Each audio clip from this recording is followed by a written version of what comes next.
Padre Celestial, te damos muchas gracias por este tiempo. Te damos muchas gracias, Señor, por la oportunidad que tenemos de estar en tu presencia. Señor, muchas gracias por este domingo que nos regalaste hoy, en el cual podemos venir a adorarte, en el cual podemos venir a exaltar tu nombre, a reconocer, como cantábamos recién, qué maravilla que es que tú nos ames, Señor. Y te damos gracias porque la única razón por la cual nosotros podemos decir que tú nos amas no es por ningún mérito propio, sino por la salvación que tenemos en Cristo Jesús.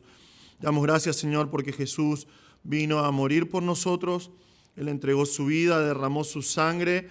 Él soportó sobre sus espaldas el peso de nuestras iniquidades, nuestras rebeliones y nuestros pecados para que nosotros podamos tener vida eterna. Te doy gracias, Señor, por este tiempo y te ruego, Padre, que por favor bendigas estas palabras. Si hay alguien que está acá o que está viendo esta transmisión y todavía no conoce a Cristo, yo te ruego, Señor, que pueda venir a Cristo y disfrutar de la salvación que solamente Cristo ofrece. Señor, bendícenos.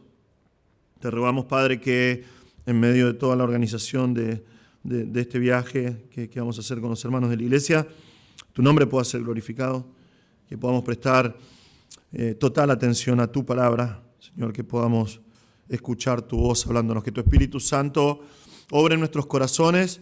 Te rogamos, Señor, que abras nuestros ojos para que podamos ver las maravillas de tu ley, como decía el salmista. Háblanos, Señor. Te lo rogamos en el nombre de Jesús. Amén. Bien. Amén. Juan 5. Abrimos nuestras Biblias en Juan 5, por favor. Hace muchos años atrás, un par de años atrás, específicamente en el año 2002, se estrenó una película que llegó a ser muy famosa, llegó a ser un éxito de taquilla, y se llamaba Atrápame si puedes. No sé si alguno la vio, si algunos dicen sí, algunos no. Y la trama de la película era bastante simple. Se trataba de Tom Hanks, que es un policía, que está persiguiendo a Leonardo DiCaprio, que es un estafador. ¿Sí? Nunca vi esa película, realmente. Una trama que no me importa para nada. Si realmente hay algo que me importa menos que Tom Hanks siendo policía, es que está persiguiendo a Leonardo DiCaprio, que es un estafador. Sin embargo, algo que sí que me llamó la atención muchísimo es que la película estaba basada en hechos reales. Entonces empecé a investigar la vida de este tipo. Y es la historia de un hombre que se llama Frank Abagnale, que es un hombre que nació en Estados Unidos en 1948. Un estafador. El tipo era un impostor.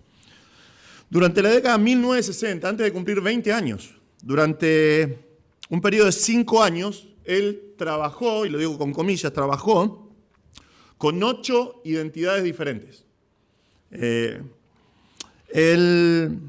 Y digo trabajó, otra vez entre comillas, porque no era un trabajo, era su modus operandi, no era la manera en que él se manejaba porque era un impostor, era un estafador. Antes de cumplir 20 años, fue capaz de estafar a personas con cheques, porque era su especialidad, falsificar cheques, en Estados Unidos y en Europa por más de $4 millones, cuando en los 60 el valor era mucho mayor. Si ahora imagínate, si ahora $4 millones son un montón, en esta época era un montón más. Hasta que finalmente fue detenido en Francia, llevado a Estados Unidos, y nos dice una crónica que reconociendo la enorme astucia que Abagnale tuvo para la falsificación desde muy temprana edad, el gobierno estadounidense le ofreció salir de prisión a cambio de colaborar en la lucha contra el fraude. Escribió varios libros y se hizo millonario instalando una consultora especializada en la detección de fraudes económicos. Ahora, lo más importante, lo más impresionante, lo más interesante acerca de este tipo, era su capacidad de adjudicarse títulos que él no tenía. Él, por ejemplo, su mayor engaño fue hacer creer a la gente que él era piloto de avión de la empresa Pan Am. Entonces, durante varios años él dijo, yo soy piloto, tengo el título de piloto, soy piloto profesional, e iba engañando gente, iba estafando gente con cheques, iba viajando de un lado al otro cuando era descubierto, pero era su manera de moverse. Durante un tiempo, este tipo que no tenía estudios, se hizo pasar por un profesor universitario y enseñó durante meses sociología en una universidad. Él trabajó como abogado, se adjudicó el título de abogado y trabajó en un estudio de abogados por mucho tiempo. Incluso se adjudicó el título de médico, no solamente médico, sino médico pediatra, y trabajó durante 11 meses en un hospital sin ser descubierto. En cada caso, en cada uno de esos casos, él convencía a la gente de que tenía un título, de que él era lo que decía ser, y en cada caso se salía con la suya. Y me pareció sorprendente cuando pensaba en el pasaje de hoy, que vamos a leer hoy, porque realmente no hay nada nuevo bajo el sol. Esta actitud que vemos en este hombre, de una manera un poco diferente tal vez, pero la vemos, por ejemplo, en tiempos bíblicos. Por ejemplo, en Hechos 5. Nosotros tenemos a los apóstoles del Señor, después de que el Señor resucita, ellos están dando sus discursos, sus primeros discursos evangelísticos, y en Hechos 5, el Sanedrín, que es el grupo de líderes religiosos judíos, toma a los discípulos, los quiere matar, obviamente, pero mientras están discutiendo si los matan y no los matan, cómo lo van a hacer, Gamaliel, uno de sus sabios, comienza a hablar y dice: varones, esperen un cachito, esperen. Y les dice: hace algún tiempo, Teudas se levantó pretendiendo ser alguien, dándose un título que no tenía.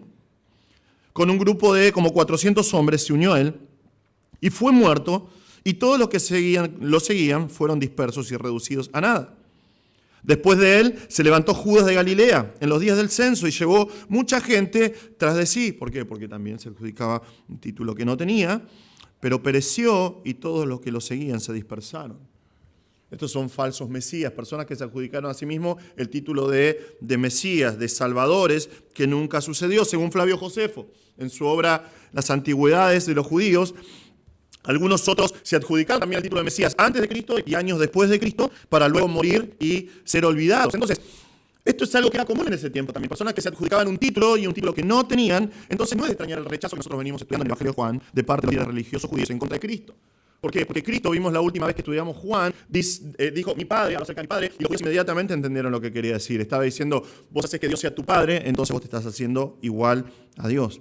La semana pasada nosotros comenzamos a estudiar la defensa de Jesús de su deidad ante los judíos. Ya declaró que Él es el Hijo, que Él realmente es el Hijo, que Él es igual al Padre, tanto en obras de poder como en juicio, es igual al Padre en honra. En la segunda sección de su discurso que vamos a ver hoy,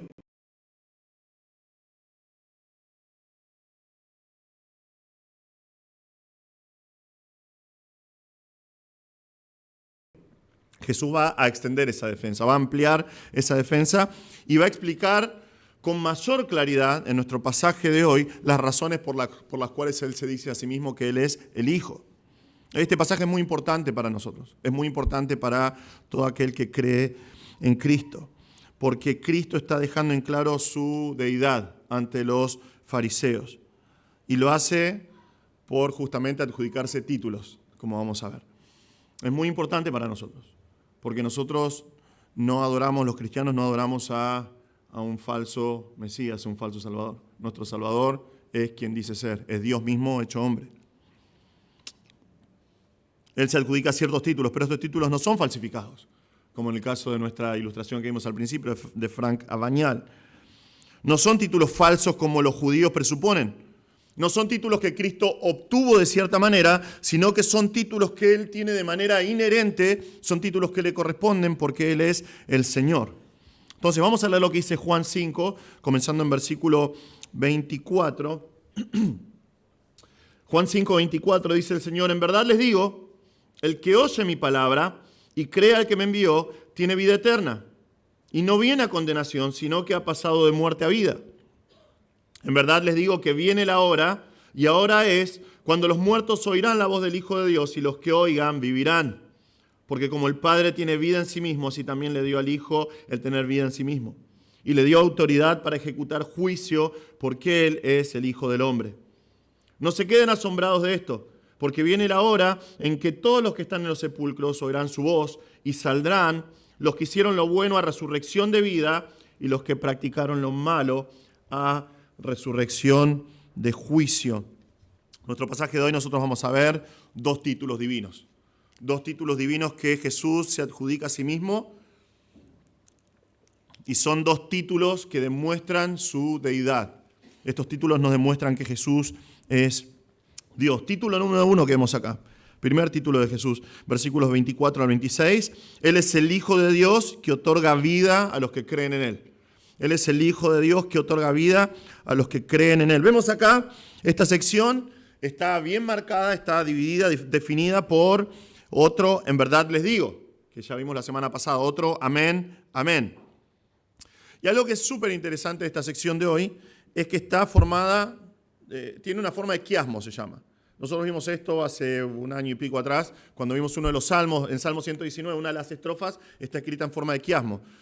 Es una forma hebrea de hacer poesía, que son pensamientos circulares, que están puestos de forma simétrica opuesta, digamos. Entonces vos tenés tres ideas. Tenés la idea A, B y C, y después las tenés al revés, puestas, ideas C, B y A. Pero la idea del quiasmo es que a medida que va haciendo esos pensamientos circulares, la idea central está en el medio, y es justamente lo que nosotros vamos a ver en nuestro pasaje de hoy. Vamos a ver a Jesús haciendo una promesa, Jesús haciendo una confirmación de esa promesa, Jesús hablando acerca de la autoridad para proclamar esa promesa, y después al revés, la confirmación de la autoridad, para proclamar lo que va a proclamar, la confirmación de lo que va a proclamar y una promesa de lo que está proclamando. Entonces, vamos a ver la idea de un quiasmo otra vez, es que la parte central, la parte del medio es la parte más importante. En nuestra sección, acá Jesús está diciendo que Él es el Hijo de Dios que otorga vida. Entonces, lo primero que vemos es la promesa de vida. La promesa de vida es una promesa de vida eterna. Versículo 24. Jesús dice, otra vez, en verdad les digo. Si tenés la Reina Valera, dice, de cierto os digo. Y recuerden, estas son las palabras de Dios. Palabra inerrante, infalible. Palabra eterna de Dios. Y no está siendo dicha a un grupo de creyentes específicamente. Está siendo dicha a un grupo de personas que son hostiles a Cristo, personas que son completamente enemigas de Cristo. ¿Y qué es lo que Jesús va a decir de manera tan vehemente? ¿Qué es lo que Jesús está diciendo acá de manera tan solemne? Nos dice acá el mensaje más importante de toda la historia. Porque en resumidas palabras lo que está diciendo acá Cristo es el mensaje del Evangelio. Fíjense lo que Él dice. El que oye mi palabra y cree al que me envió, tiene vida eterna y no viene a condenación, sino que ha pasado de muerte a vida. Jesús está acá hablando del mensaje más importante que puede escuchar toda persona sobre la faz de la tierra. Es un mensaje que tiene requisitos simples, porque Jesús dice, el que oye mi palabra. ¿Qué viene diciendo Jesús hasta acá? Lo que vimos en el Evangelio de Juan.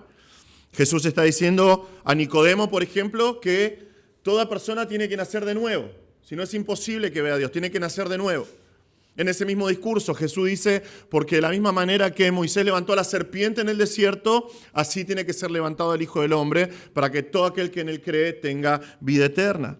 Jesús viene diciendo, por ejemplo, en Juan 4, que tenés que beber del agua de vida eterna que Él ofrece, que es el único agua que satisface, que es la fe en quién es Él, en su obra. Entonces, Jesús dice, el que oye mi palabra y cree al que me envió. La persona que reconoce que Cristo es el Salvador. La persona que reconoce que Él es el Hijo unigénito de Dios, el Hijo inigualable, el Hijo incomparable de Dios que vino a morir por los pecados de la humanidad. Entonces los requisitos son simples, el que cree mi palabra, el que oye mi palabra, y el que cree al que me envió, pero los resultados son impresionantes. Todo aquel que oye la palabra de Cristo, todo aquel que cree quién es Él, nos dice, tiene vida eterna. Tiene vida eterna. No va a tener vida eterna, tiene. Esto es un presente. Tiene ahora, desde el momento en que cree y para siempre, constantemente, tiene vida eterna. Y no solamente tiene vida eterna, sino que no viene a condenación. Es otro presente. Nunca va a perder esta vida eterna. Aquel que cree en Cristo nunca pierde esa vida porque es vida eterna. Nunca va a enfrentar la condenación por el pecado. Una condenación que es segura para todo incrédulo, para toda persona que no cree en Cristo. Es una condenación segura, pero el que cree en Él tiene vida eterna y no viene a condenación. Nunca se va a perder en el infierno. ¿Por qué? Finalmente, en resumen, Él dice, porque ha pasado de muerte a vida. La salvación es algo que el Señor hace en tu vida. La salvación es algo que Dios obra en tu corazón. Y dice acá algo que ha pasado de muerte a vida, es un tiempo perfecto. Es algo que sucedió en el pasado, sucede en un momento de tiempo, pero que tiene consecuencias de ese momento y en adelante para siempre. el que cree en Él tiene vida eterna, no viene a condenación y ha pasado de muerte a vida. ¡Qué promesa! ¡Qué promesa! Esta es la promesa más importante que vas a escuchar en toda tu vida.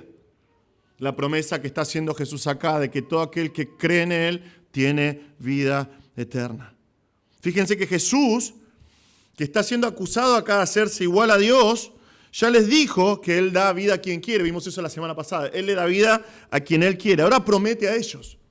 Le está prometiendo a estos fariseos y a todo aquel que escucha, el que oye mi palabra y cree al que me envió, tiene vida eterna. Tiene vida eterna. Ahora, ¿qué tipo de pruebas da para confirmar esta promesa? Porque esta promesa la podría hacer cualquiera. ¿Cómo podemos saber que está diciendo la verdad y no es un invento? Bueno, vemos acá, versículo 25, la confirmación de esa promesa. En verdad, otra vez comienza diciendo lo mismo, en verdad les digo, amén, amén, está diciendo, amén, amén, les digo que viene la hora, y es otro presente, esa hora ya está acá, ya viene, ya está acá, ha llegado, por eso dice, y ahora es, cuando los muertos oirán la voz del Hijo de Dios, y los que oigan vivirán. Ahí está nuestro primer título.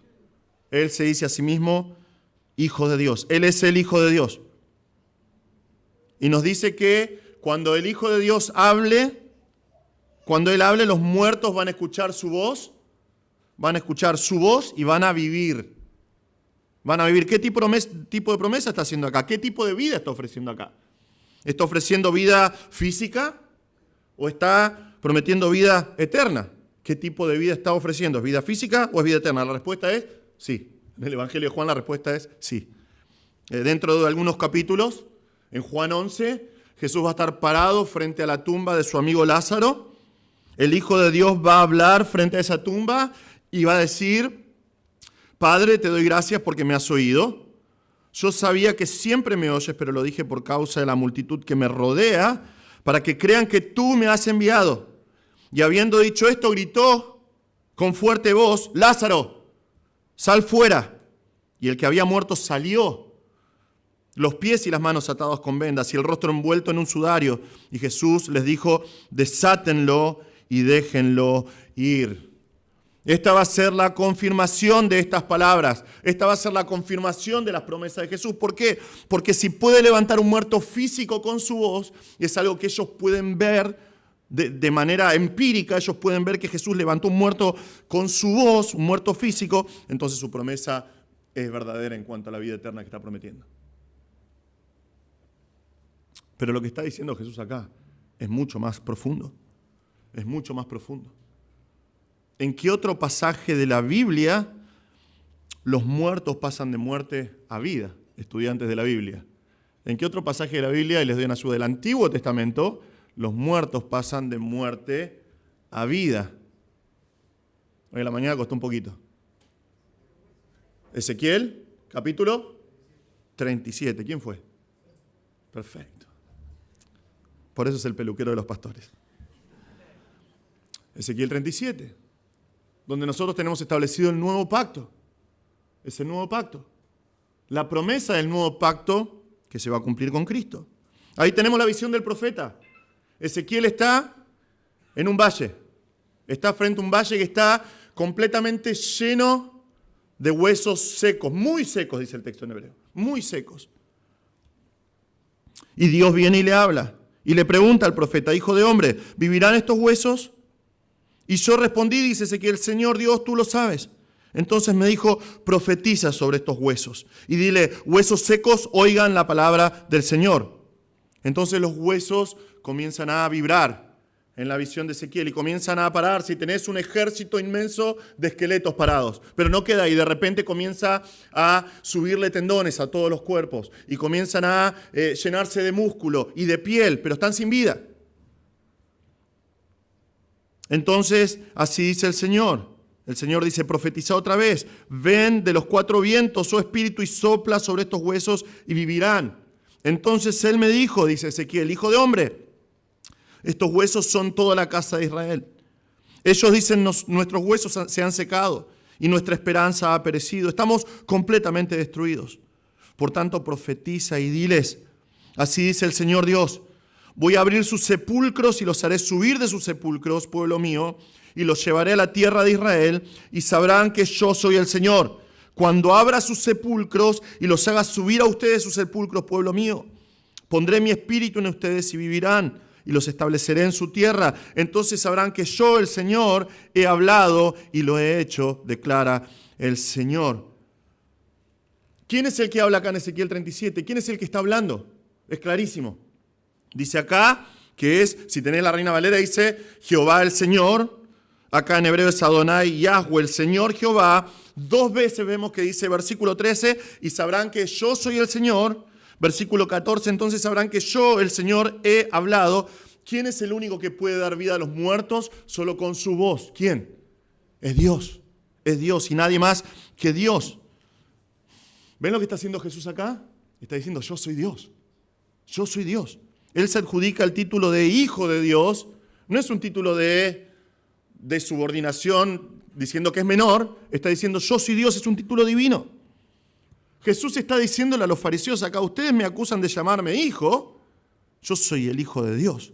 Y es la primera vez que Jesús se adjudica este título, después 2 veces más se va a llamar a sí mismo en Juan el Hijo de Dios. Pero él dice, yo soy el Hijo de Dios. Y lo van a ver claramente porque yo voy a dar vida a los muertos.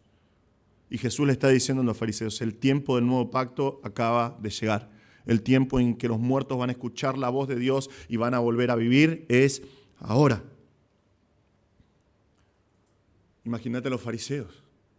¿Quién se piensa este hombre que es? ¿Por qué tiene el atrevimiento de decir estas cosas? ¿Cómo es posible que pueda dar vida? ¿Por qué promete estas cosas y confirma estas cosas? Bueno, finalmente vemos en versículo 26 la autoridad que tiene Jesús, la autoridad que tiene para declarar la promesa. Y esto es simplemente maravilloso. Jesús dice, porque como el Padre tiene vida en él mismo, así también le dio al Hijo tener vida en él mismo. Jesús dice acá que el Padre tiene vida en él mismo. Esto en teología vamos a ver unas palabras medias sofisticadas acá, es una palabra que se llama aceidad. Aceidad, que proviene del latín y que significa en uno mismo, en sí mismo. Y esto básicamente quiere decir que Dios es autoexistente. Dios tiene vida en sí mismo. Dios tiene autosuficiencia incondicional. Dios tiene plenitud ilimitada, en su santo ser. Es por eso que Dios se presenta delante de Moisés y cuando está hablando delante de Moisés, Moisés dice, bueno, pero no me mandes a mí porque yo soy torpe de lengua, posiblemente tenía problemas para hablar, yo no puedo hablar bien, entonces no me mandes a mí. Dios dice, vos vas a ir. Y él da excusas y dice, pero si me llegan a preguntarlo a mi pueblo, ¿quién me mandó? ¿Qué les digo? La respuesta que le da el Señor está en Éxodo 3:14 y él le dice, yo soy. Vos vas a ir y vas a decir, yo soy, me envió, porque ese es el Señor. Significa que Dios no tiene causa, Dios no tiene principio. Él es la causa incausada de todas las cosas. Dios no fue creado, Él es el creador increado, Él no tuvo principio. Por eso Salmo 90 dice, antes de que los montes fueran engendrados y naciera la tierra y el mundo, desde la eternidad y hasta la eternidad, tú eres Dios. Es por eso que Isaías 46, el Señor mismo dice acerca de Él, porque yo soy Dios y no hay otro. Yo soy Dios y no hay ninguno como yo, que declaro el fin desde el principio, desde la antigüedad, lo que ha sido hecho. Yo digo, mi propósito será establecido y todo lo que quiero realizaré. Dios es completamente distinto a cualquier otra cosa. Dios tiene vida en sí mismo. Dios no necesita absolutamente de nada. Dios no depende de nadie. Porque Él es Dios. Dios no depende de vos. Dios no depende de mí. Dios no necesita de nadie. No sé si pensaste eso alguna vez, pero es el testimonio claro de la palabra de Dios. Dios no necesitaba de los ángeles cantando a su alrededor, alabando su gran nombre para sentirse Dios. Porque Él es Dios. Dios en ninguna manera necesita tu alabanza y la mía, que son imperfectas y opacadas por el pecado. Muchas veces hay algunas personas liberales, obviamente, que dicen, no, Dios nos creó porque Él necesitaba que alguien lo exalte, que haya alguien que declare que es grande, que sea el Dios es grande. Y Él lo sabe, porque Él existió desde siempre y no necesita absolutamente nada, porque Él es Dios. Es Dios en sí mismo, Él está satisfecho en su propia persona. Él no necesita absolutamente de nada y esto es maravilloso. Porque lo más sorprendente de esta verdad que dice Jesús acá, que el Padre tiene vida en sí mismo, es que se adjudica a sí mismo el mismo atributo. Dice, de la misma forma que el Padre tiene vida en sí mismo, así también le dio al Hijo tener vida en Él mismo. Cristo es exactamente igual de autoexistente, lo vemos viendo, hoy es el mensaje número 21 que estamos viendo en Juan. Hace 21 mensajes que venimos viendo que Él es Dios, que Él desde la eternidad pasada estaba con Dios, no tiene absolutamente necesidad de nada porque Él es Dios. Y algo muy interesante sobre la ilustración que vimos al principio, cada vez que este tipo, Frank Cabañal, decía, yo soy esto, y presentaba su título, y alguien se da cuenta, ¿sabes qué hacía? Escapaba. Se escapaba a otro estado, se escapaba a otro país para que no lo atrapen, porque eran falsos títulos. Él decía, yo soy piloto de avión. Y la gente le decía, bien, demostrámelo. Chum, escapaba. Yo soy médico. A ver, mostrame tus credenciales. Chum, desaparecía. ¿Por qué Jesús puede prometer vida eterna? De manera vehemente a todos los que creen en Él. Porque Él es el Hijo de Dios. Es su título divino. Es quien es Él. Él es Dios. Él es Dios. Y mantuvo sus palabras hasta el final. Él no escapó. Él mantuvo sus palabras hasta el final. Y cuando estaba siendo entrevistado, digamos, interrogado por los líderes religiosos por medio de golpes, Él siguió diciendo exactamente lo mismo. Siguió en su postura de que Él es el enviado de Dios. Y Él murió en la cruz. Y Él resucitó al tercer día. Y fue ascendido en gloria. ¿Por qué? Porque su título es verdadero. Él es el Hijo de Dios. Él tiene vida eterna en sí mismo. Y es la razón por la cual Él es Dios y tiene vida en sí mismo y es la razón por la cual Él puede ofrecer esta vida eterna a todo aquel que cree en Él. Ahora, esto tiene implicaciones y desafíos para cada ser humano sobre la faz de la tierra.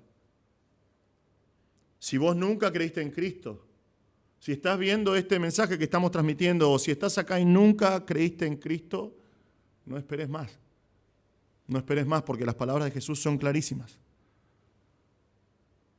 Si nunca creíste en Cristo, si vos morís hoy, partís de este mundo hoy y no sabes dónde vas a pasar la eternidad, casi seguro, por seguro que nunca creíste en Cristo y no tenés esta vida eterna que Jesús está ofreciendo. Vení a Cristo hoy. Vení a Cristo hoy.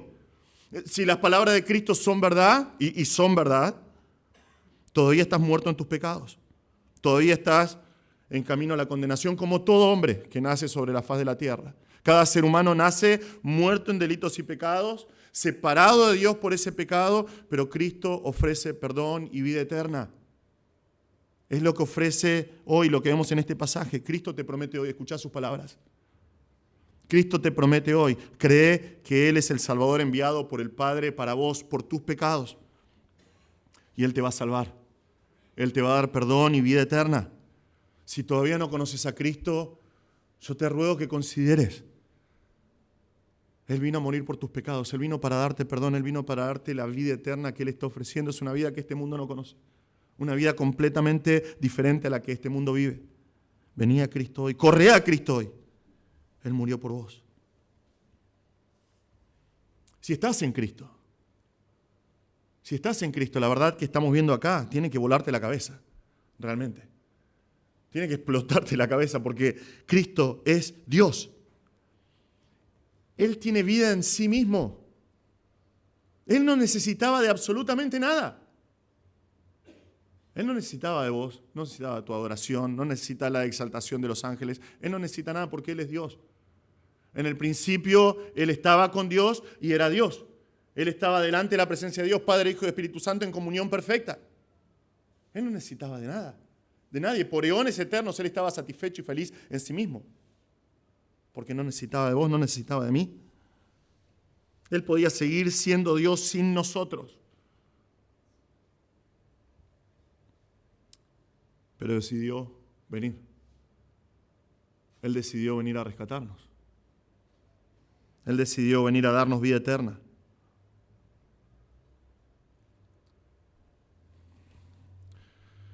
Eso tiene que llevarnos a la adoración, realmente. Porque Dios, el Creador, que es el único que tiene vida en sí mismo, que no necesita absolutamente nada de nadie, porque es Dios y no necesita nada más. Tranquilamente podría haber cambiado la historia. Después de que Adán y Eva pecaron, podría haber dicho, bueno, hago una raza nueva, una raza mejor. No lo hizo. Él prometió un redentor. Y la historia que vemos en la palabra de Dios, la historia en la Biblia, es la historia de la redención, de cómo Dios llevó a cabo esa redención por medio de Cristo. Dios no necesitaba hacer eso. Sin embargo, como cantábamos al principio, Dios nos amó tanto que lo hizo. Eso tiene que llevarte a la adoración. Eso tiene que llevarte a postrarte delante de la presencia de Cristo y decir, Señor, tanto amor que tuviste por mí, y que tu corazón se derrame en adoración por el Señor. Eso tiene que llevarnos a la humillación. Tiene que llevarnos a la humillación. Nosotros dependemos constantemente. Nosotros dependemos de la comida. Cosas físicas necesitamos, de la comida. ¿Sí? Quédate sin comida. Deja a mi hijo sin comida 2 horas. Necesitamos agua. Necesitamos oxígeno. Son necesidades físicas. Pero nosotros como seres, como personas, necesitamos del Señor. Si no, nuestra vida no tiene sentido. Si no, estamos muertos espiritualmente. Eso tiene que llevarnos a la humillación, de ponernos en el lugar que nos corresponde. Eso tiene que cambiar tu manera de acercarte al Señor en adoración. Porque la próxima vez que pienses en el Señor con esto, sabiendo que Él tiene vida en sí mismo, es como, vos no necesitabas de mí, vos no necesitas de nada, vos no necesitas que yo diga qué grande sos. Sin embargo, viniste a morir por mí. Y darte cuenta en esa diferencia entre creador y criatura de la necesidad que tenés de Dios. Y humillarte delante de la presencia de Dios. Humillarte ante su majestad. Porque vos dependés de Él. Dependemos del Señor. Eso tiene que llevarnos al servicio. Tiene que llevarnos al servicio.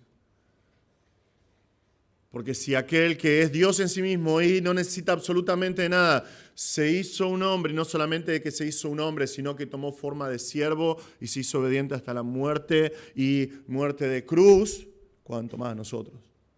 ¿Cuánto más nosotros reconociendo que Él es nuestro Señor, que Él es nuestro Salvador, que Él es el Hijo de Dios que vino a darnos vida? Tenemos que en ese reconocimiento de adoración y en esa humillación decir, Señor, acá estoy, ¿qué quieres que haga? Quiero servirte, quiero servir a los hermanos, quiero servir a este mundo que está en oscuridad y que no conoce la vida eterna que ofrece Cristo. Tiene que llevarnos al servicio constante al Señor. La realización de la identidad de Cristo, de este título, tiene que llevarnos a la adoración, a la humillación y al servicio.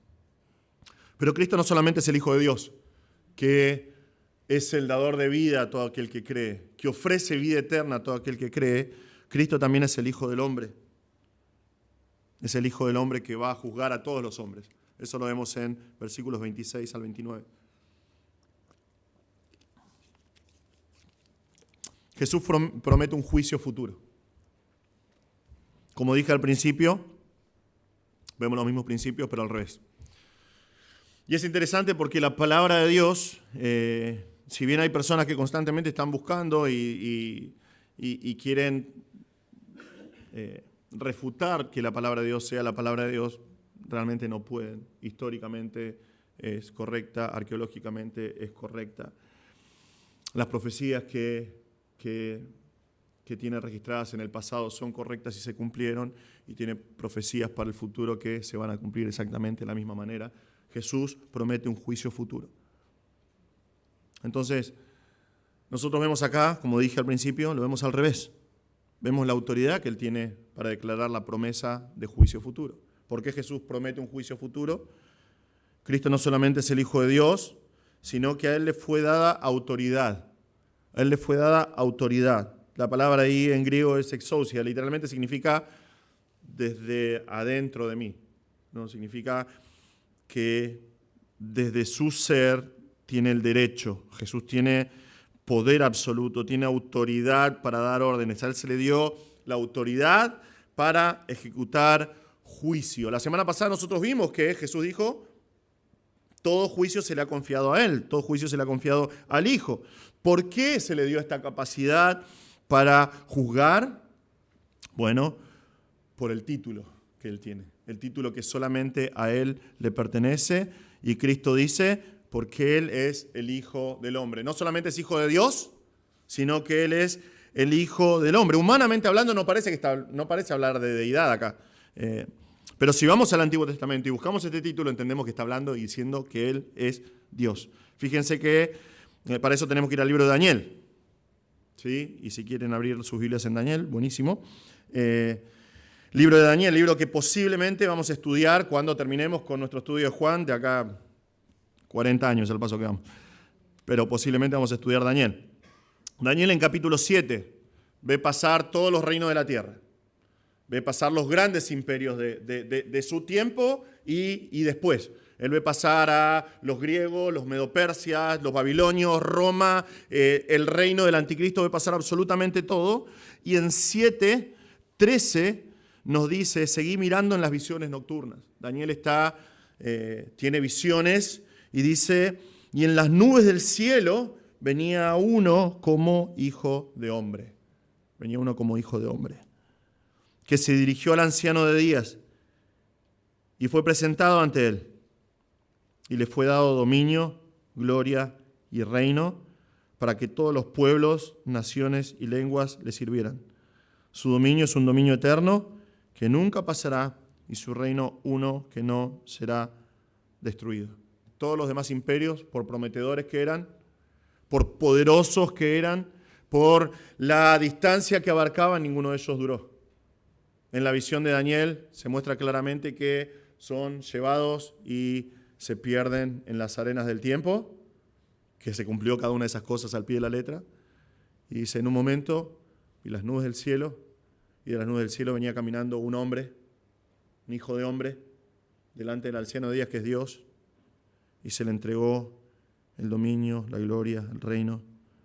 Todos lo van a servir, todos los pueblos, naciones y lenguas, y es un dominio que es un dominio eterno, que nunca pasará. Su reino, un reino que nunca va a ser destruido. Cristo dice que Él puede ejecutar el juicio porque Él es el Hijo del Hombre. Daniel está hablando de Jesús. Él es el Hijo del Hombre, Él tiene autoridad. Tiene autoridad porque le fue impartida por el Padre. En el plan perfecto de Dios, Cristo es el Señor y un día va a reinar para siempre. Él va a reinar para siempre. Entonces vemos la autoridad que tiene Cristo para impartir la promesa de juicio. Vemos la confirmación de esta promesa. ¿Cómo sabemos que lo va a hacer? Versículo 28. Es interesante porque en Juan 5:20 Jesús le dice, yo voy a hacer un montón de cosas a partir de ahora. En los próximos meses me van a ver hacer cosas maravillosas y se van a sorprender, se van a asombrar. Bueno, acá Jesús dice, no se asombren de esto. El mismo verbo. ¿Por qué le dice así? ¿Por qué le dice no se asombren? ¿Por qué? Bueno, porque ellos tenían que saber estas cosas, son maestros de la ley, saben lo que dice la palabra de Dios, saben lo que dice la Biblia hebrea. Ellos tendrían que saber que esto es así. Dios es el Señor más allá de esta vida. Por eso los salmos dicen que esta vida no es lo único que hay una vida eterna. Por ejemplo, los salmos nos dicen que Dios rescata el alma de la muerte, está hablando del alma de la muerte eterna. Dios es Dios para su pueblo para siempre. Salmo 48:14, por ejemplo, dice, porque este Dios es nuestro Dios eternamente y para siempre, Él nos guiará aún más allá de la muerte. ¿Por qué? Porque los judíos sabían que esta vida no muere acá, no queda acá, hay una vida eterna. Es lo que enseña Daniel, justamente al final de Daniel, en Daniel 12, se nos dice esto, se nos dice, y muchos de los que duermen en el polvo de la tierra despertarán, unos para la vida eterna y otros para la ignominia, para el desprecio eterno. Los entendidos brillarán como el resplandor del firmamento y los que guiaron a muchos a la justicia como las estrellas por toda la eternidad. Y los judíos saben esto. Los líderes religiosos judíos saben esto y es la razón por la cual ellos viven, ponele, para agradar a Dios. Por eso piensan que cumpliendo la ley van a agradar a Dios, porque saben que Dios va a juzgar a todos. Y por eso tratan de vivir para Dios, para que Dios los juzgue, y sabe que todos tienen que levantarse de la muerte y comparecer ante Dios. ¿Lo saben? Ellos saben esto. Lo que es polémico para ellos es que Jesús, que para ellos a simple vista es un tipo común y corriente, se está adjudicando el título de Hijo de Hombre. Les está diciendo, ¿recuerdan el Hijo de Hombre del cual profetizó Daniel, el cual va a ser el rey sobre todas las cosas y va a juzgar a todos? Bueno, ese soy yo. Ese soy yo. Es un título mesiánico, es un título de divinidad, Hijo de Hombre, y Jesús se lo está adjudicando a sí mismo. Y es por eso que Jesús dice, porque viene la hora, y fíjense que no es como anteriormente lo dijo, viene la hora, y no es ahora, es en el futuro, en que todos los que están en los sepulcros oirán su voz y saldrán. Jesús dice, va a llegar un momento en la historia en que se va a cumplir lo que dijo Daniel, todos van a salir de las tumbas y Jesús mismo confirma que Él es el que los va a juzgar. Él es el que los va a juzgar. Y fíjense la confirmación de lo que Cristo está diciendo acá, porque si Cristo es el Hijo de Dios y es el dador de vida y lo va a confirmar por dar vida a los muertos cuando Lázaro resucite, entonces lo que está diciendo acá también es verdad. También es verdad. Él es el Hijo del Hombre. Es el juez de todo hombre y es el juez de toda mujer que ha nacido en toda la historia de la tierra. Por eso dice Jesús en Mateo 25, 31 y 32, pero cuando el Hijo del Hombre venga en su gloria y todos los ángeles con Él, entonces Él se sentará en el trono de su gloria y serán reunidos delante de Él todas las naciones. Y vamos a ver, si seguís leyendo ahí, cuando vienen todas las naciones delante de Él, Él separa a las ovejas de las cabras. Él separa a los que pertenecen a Dios y a los que no pertenecen a Dios. Porque Jesús está diciendo acá, yo soy Dios. Es exactamente en la providencia de Dios. Jesús dice acá un poquito más adelante en Mateo que Él es el Hijo del Hombre. Ahora que estamos estudiando en Juan, Él dice, yo soy el Hijo del Hombre, y por la providencia divina no es apedreado, no es matado, pero va a llegar un momento cuando está frente al Sanedrín que va a decir exactamente las mismas palabras, y Él va a decir, ustedes lo dicen cuando le dicen, sos el Hijo de Dios, sos el Mesías, sos Dios hecho hombre. Él dice, ustedes lo dicen. Y de ahora en adelante van a ver al Hijo del Hombre viniendo en las nubes. ¿Y qué hacen los líderes religiosos? Se rasgan las vestiduras y dicen, este dijo blasfemias. Y comienza la pasión de nuestro Señor. Porque ellos entienden claramente lo que dice Jesús. Entonces vemos la autoridad que Él tiene para dar la promesa de juicio. Vemos la confirmación que da de la promesa de juicio. Y finalmente vemos, porque esto es un quiasmo, la promesa del juicio. Versículo 29. Cuando todos comparezcan ante el Hijo del Hombre, cuando todos los muertos escuchen su voz y se levanten, Jesús promete dos cosas acá. Primero, los que hicieron lo bueno saldrán a resurrección de vida. Nosotros vimos esto un poquito la semana pasada. Los que hicieron lo bueno. Y esto es lo que creyeron en Cristo. Porque la única obra buena que tenés que hacer para ganar el cielo es creer en Cristo. Más adelante en Juan 6, 28 le preguntaron a Jesús, ¿qué debemos hacer para poner en práctica las obras de Dios? Le preguntan a Jesús. Jesús le respondió, esta es la obra de Dios, que crean en el que Él ha enviado. Todos los que hicieron lo bueno, los que creyeron en Cristo, saldrán a resurrección de vida. Los que creyeron en Cristo tienen vida eterna. Y va a llegar un momento en la historia que ellos van a comparecer ante el tribunal de Cristo. Vimos eso la semana pasada, 2 Corintios 5:10, pero van a ir para recompensa eterna. No por sus pecados, no para ser juzgados porque eso ya fue pagado en Cristo, pero los que están en Cristo van a ser recompensados de acuerdo a su servicio en este mundo.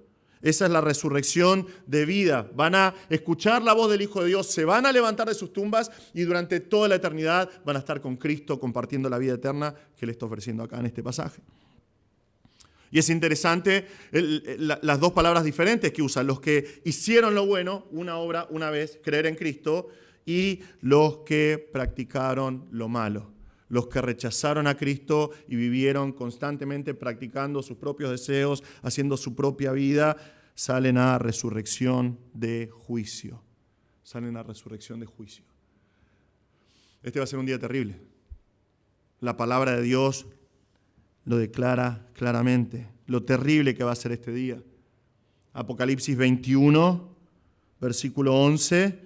el apóstol Juan dice, vi un gran trono blanco y aquel que estaba sentado en él, de cuya presencia huyeron la tierra y el cielo y no se halló lugar para ellos. O sea, esto es el trono de Cristo. Y absolutamente todo desaparece delante de su presencia.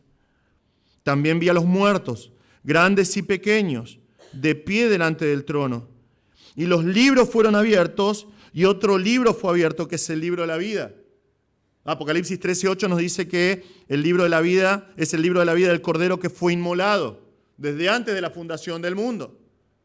Todos aquellos que creen en Cristo son inscritos en el libro de la vida del Cordero. Pero los que nunca creyeron en Cristo van a estar compareciendo delante de la presencia del Señor y van a ser juzgados por sus obras. Ahora, esto es malísimo. Esto es malísimo. Porque no importa lo buena persona que hayas sido, no importa las grandes cosas que hayas hecho por los demás, tus obras jamás van a ganar tu salvación. Tus obras jamás van a ser suficientes para que vos tengas vida eterna. Jamás. Nunca. Porque el estándar acá es la santidad de Dios. Y Dios es perfecto. Y nadie de nosotros puede llegar a ser perfecto. Entonces tenés dos grupos de personas acá. Vas a tener algunos que están inscritos en el libro de la vida del Cordero, los que creyeron en Cristo, y tenés personas que nunca creyeron en Cristo, que rechazaron a Cristo y van a ser juzgados por sus obras. Y no son buenas noticias porque tus obras nunca son suficientes para tu salvación. Y los muertos, nos sigue diciendo Juan, fueron juzgados por lo que estaba escrito en los libros, según sus obras. El mar entregó a los muertos que estaban en él y la muerte y el Hades entregaron a los muertos que estaban en ellos. Y fueron juzgados, cada uno según sus obras. La muerte y el Hades fueron arrojados al lago de fuego. Esta es la muerte segunda, el lago de fuego. El que no se encontraba inscrito en el libro de la vida fue arrojado al lago de fuego. Clarísimo el mensaje de la palabra de Dios. Aquellos que rechazan a Cristo, este es su fin. Esta es su eternidad. Separados de Dios, en el lago de fuego, en tormentos por siempre. Todas estas cosas están en armonía con la palabra de Dios. Es el testimonio de Pablo en Filipenses 2. Pablo dice, va a llegar un día donde va a haber un juicio.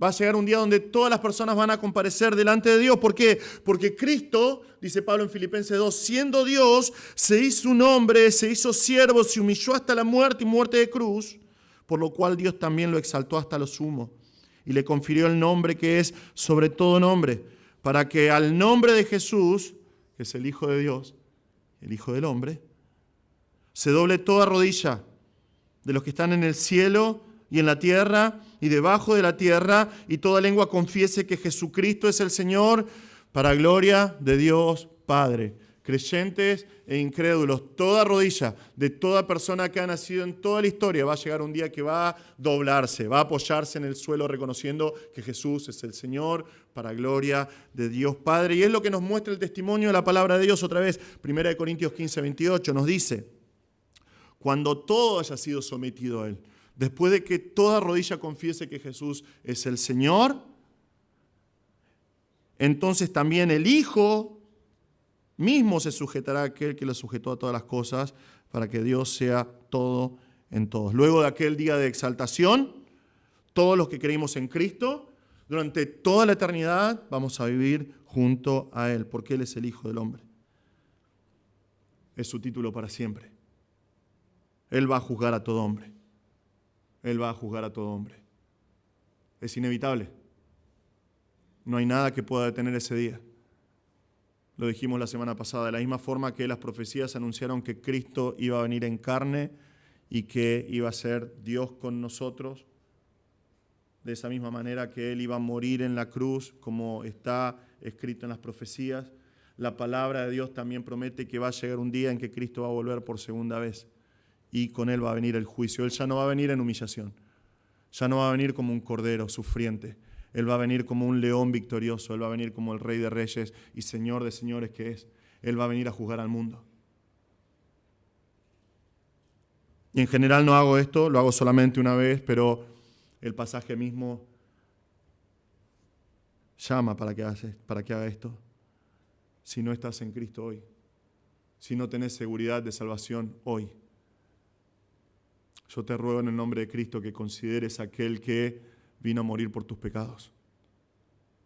si no tenés seguridad de salvación, si no estás seguro de que vas a pasar la eternidad con Dios, si todavía estás confiando en tus propias obras para ganar la salvación, quiero que sepas que no son suficientes. Necesitas a Cristo. Necesitas venir ante los pies de Cristo y creer en Él, arrepentirte de tus pecados y confesar que Él es el Señor, que Él es tu Salvador. Él te va a dar vida eterna, Él te va a dar perdón, no importa lo que hayas hecho. Él te va a dar perdón y vida eterna. Vení a Cristo hoy, porque Él es el juez. Es el juez que viene, es inevitable. No hay nada que lo detenga. Cristo va a venir a juzgar a todos y Él va a venir a reinar por siempre. Vení a Cristo hoy. Y si estás en Cristo, si estás seguro de tu salvación, gloria a Dios, pero si estás en Cristo, ¿cómo te estás preparando para ese juicio? ¿Cómo te estás preparando para comparecer ante el Señor? Cristiano, ¿cómo estás viviendo? ¿Cómo estás viviendo hoy? ¿Estás viviendo de una manera digna de Cristo? ¿Estás viviendo de una manera de que cuando llegue aquel día en que dobles tu rodilla ante Cristo para confesar que Él es el Señor, lo hagas con gozo, lo hagas con adoración, disfrutando de ese momento? ¿O lo vas a hacer lleno de remordimiento porque en esta vida no viviste para el Señor?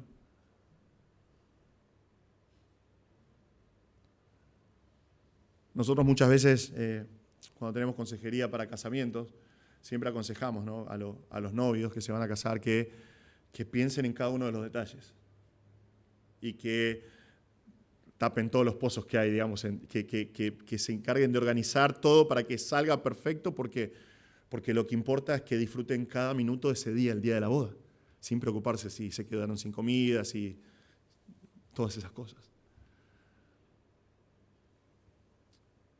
La Biblia nos habla y nos promete para todos los creyentes que va a llegar un momento en que vamos a celebrar las bodas del Cordero. El mismo consejo. Prepárate hoy.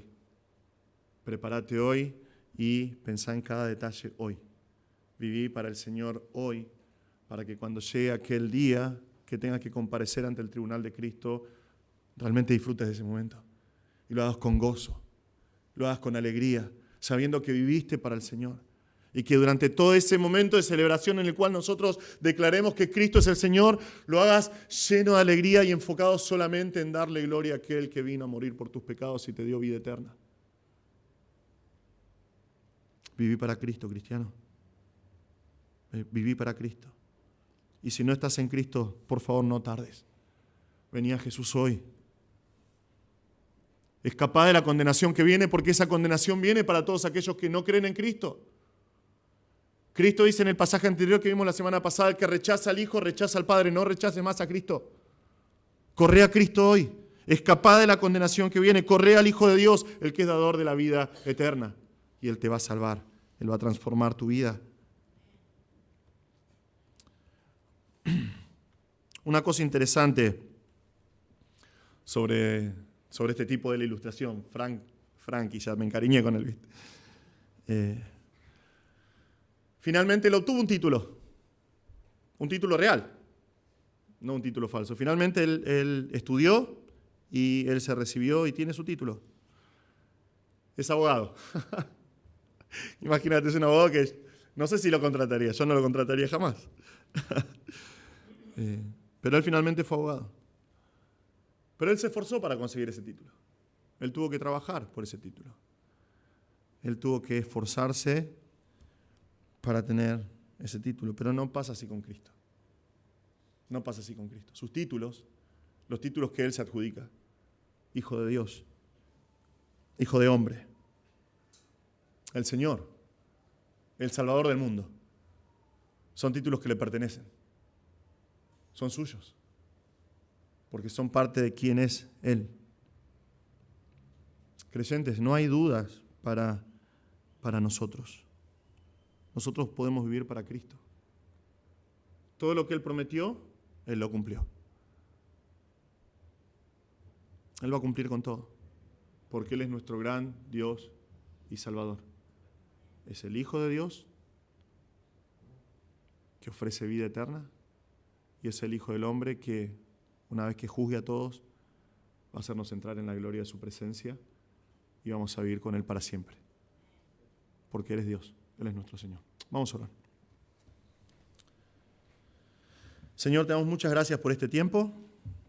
Te damos gracias, Señor, que nosotros podemos descansar en la persona de Cristo. Te damos gracias por los títulos que Cristo tiene y que Él declara acá en este pasaje.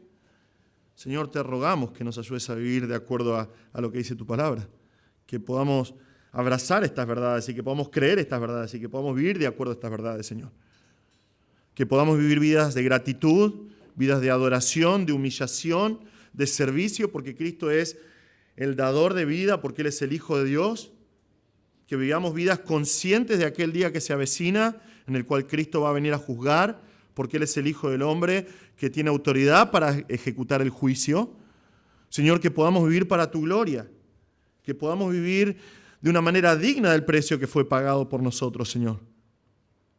Padre Celestial, te rogamos que por favor bendigas esta palabra, que nos desafíes a buscar más de ti. Señor, te rogamos en el nombre de Cristo, que por favor bendigas el resto de esta reunión. Señor, que por favor bendigas estas canciones que van a ser entonadas, que bendigas a todos aquellos que vamos a viajar ahora, Señor. Señor, te damos muchas gracias por Cristo, el autor y consumador de nuestra fe, aquel que estuvo dispuesto